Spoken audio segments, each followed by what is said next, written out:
जड़े स्तन्यपान करुवा माँ तांकर डाएट केमती रहा दरकार?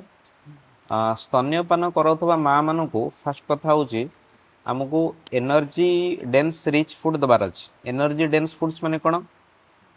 ताधे कार्बोहाइड्रेट्स स्पेसिफिकली आम कम्प्लेक्स कार्बोहाइड्रेट डाएट रे इंट्रोड्यूस करोचु जेमती कि बॉडी रे गोटे average blood glucose level long time जे मेंटेन होकर रहिबो विथ एसेंशियल आपनकर प्रोटीन्स दरकार, विटामिन्स दरकार, मिनरल्स दरकार, कैल्शियम एंड आयरन दरकार। एडिशनली तांको वाटर इनटेक भी तांकर आमे बढ़िया को पड़िबो।